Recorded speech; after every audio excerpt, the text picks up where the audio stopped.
A zebra bánata. Egyszer volt, hol nem volt, 7 országon is túl, talán még azon is túl, volt egyszer egy árva zebracsikú, akit Teofilnak hívtak. Ezt a kis állatot mindig kicsúfolták a barátai, mert ő nem volt olyan, mint a társai, és valóban minden tulajdonsága megvolt ahhoz, hogy zebra legyen, csak ő nem volt csíkos. A kis csikó sosem volt boldog, mindig szomorkodott, és még a kis zebratársai is kigúnyolták. Egyszer mit gondolt, mit nem, azt mondja az egyik barátjának, Lajosnak. Nyiha-ha, nyiha-ha, elmegyek világgá. Lajos ezt válaszolta. Nyihe-he, nyihe-he, tőlem menjél, de aztán vigyázz a rossz emberekkel. El is indult, mendegélt, ákron-bokron, hegyen, völgyön, egyszer egy nagy tisztásra ért.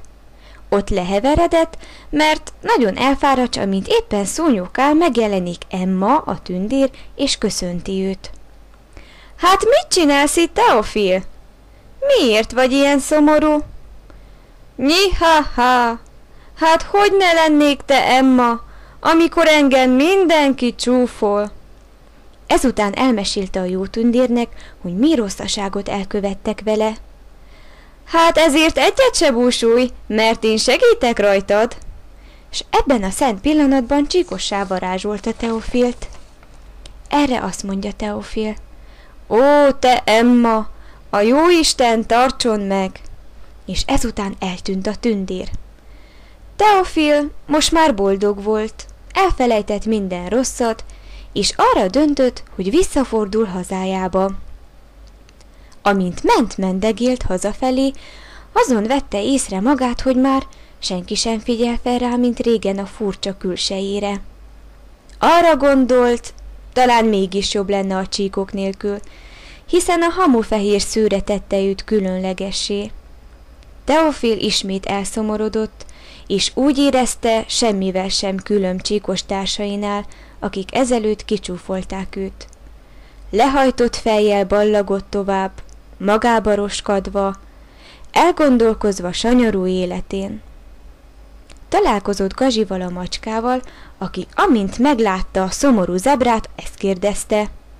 Miau, miau, miért vagy szomorú te? Teofil lesütött fejjel azt válaszolta. Jaj, te Gazsi, hát azt kívántam, legyek csíkos, s mégsem vagyok boldog.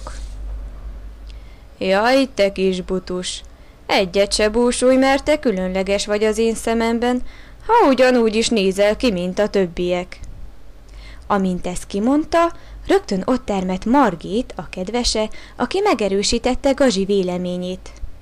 A macskapár úgy megszerette a kis csíkos zebracsikót, hogy gyermekükké fogadták.